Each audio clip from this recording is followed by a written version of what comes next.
Hi, my name is Nurse Choma. I've been helping people to pass their NCLEX exam for 10 years now, and I'm going to be showing with you what you need to do in order to pass your test the very first time or even the next time. So, one of the things that a lot of students struggle with is just honestly understanding the content, understanding what the question is asking you, struggling with answering the questions, and many times it's because you don't have a clear plan, right? So a lot of times, a lot of people are winging it, meaning that what you're doing, you have your stack of books, right? So somewhere you have your stack of books.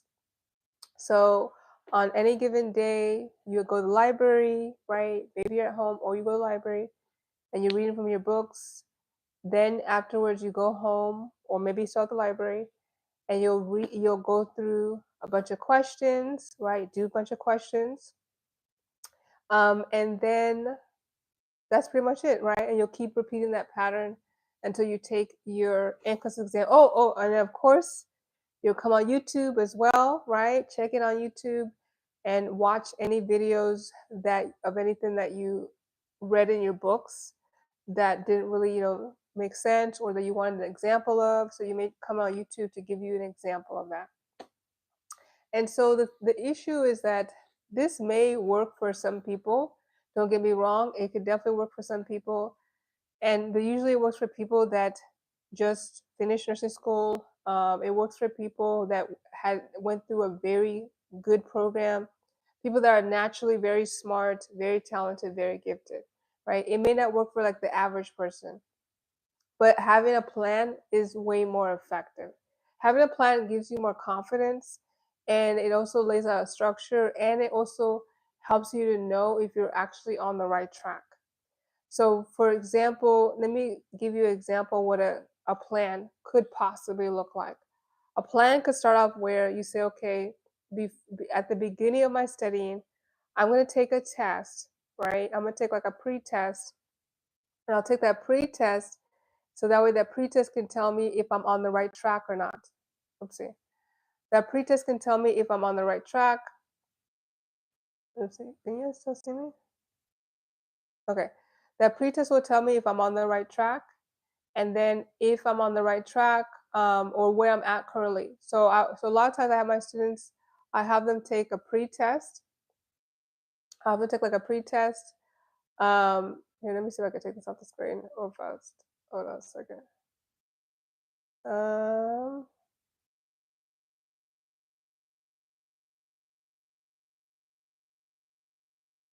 okay. Oh, there it is. Okay, so they'll take like a pre-test first. They'll take the pre-test, and then after they take the pre-test, then that would tell them, okay, what the percentage is. Usually the pre-test should be like a comprehensive test, ideally, or you could take several different categories of the test, like for example, pharmacology, safety, etc. So they'll take like a pre-test. Then the pre-test will give you an idea of what your weaknesses are, your weak areas are. And then you create a plan that focuses on your weak areas. So you create that plan that focuses on your weak areas, your weaknesses, so that when you say, okay, now that I discovered that my weak areas are, farm, safety, whatever, then you're going to create a plan that says, okay, on Mondays, I will study 1 hour or 2 hours of farm. On Tuesdays, I'll study 1 hour or 2 hours of safety, and etc. Right? Or I'll study farm for 2 weeks, right? So you'll create a more effective plan this way by starting off by taking a test, a pre-test to evaluate where you are. This is really a huge breakthrough because a lot of times with many students is you may not realize this, but you may be neglecting you may be strengthening your strong areas and neglecting your weak areas, because you have not taken a test to help you to realize where your weak areas even are. So having that pre-test helps you to identify what they are. Then you create a plan that's centered around those weak areas. Then you start studying those areas.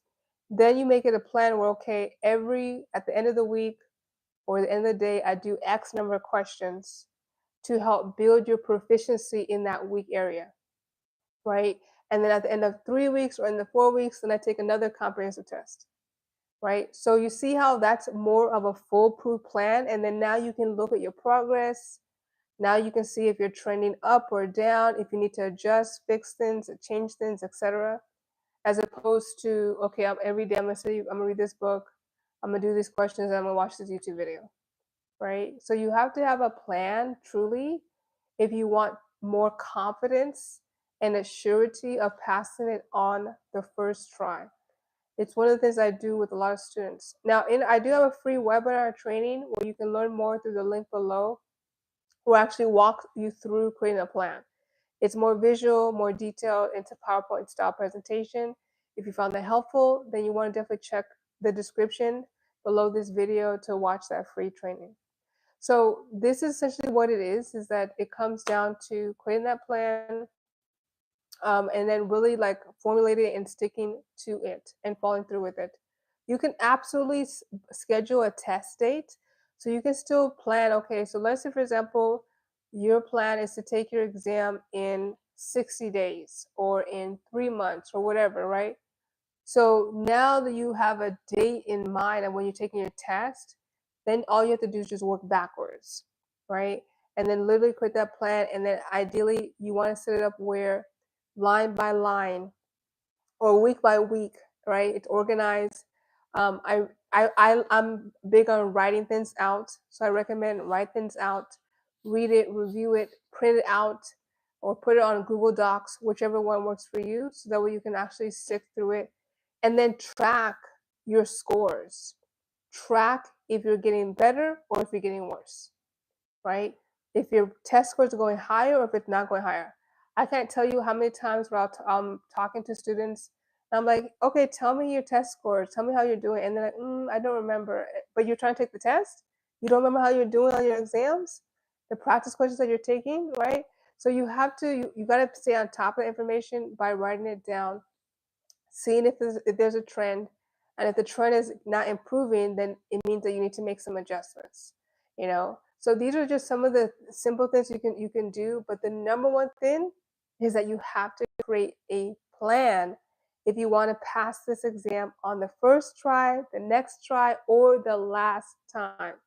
If you really want our help, go ahead and click below this video to get access to tutoring. We do have tutoring available for you if you really feel like you need more accountability on a one-to-one level so that you can pass this exam. Make sure you hit the subscribe button, follow this video, and also make sure you check out some of our resources. We do also offer different types of other resources as well. Like, for example, I have this book in front of me right here.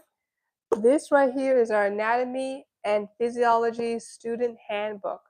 So in this book right here, this is all about helping students with anatomy and physiology, right? So this book, it's highly visual. It goes over a lot of information about the human body in detail, each of the systems all throughout the body. It's very visual. This book actually also is over 230 pages long. All right. So it's 230 pages long as well. So you're going to find it very helpful, especially if you struggle with content retention. Once again, I hope you found this helpful. Comment below your biggest takeaways, and I'll see you the next time. Take care.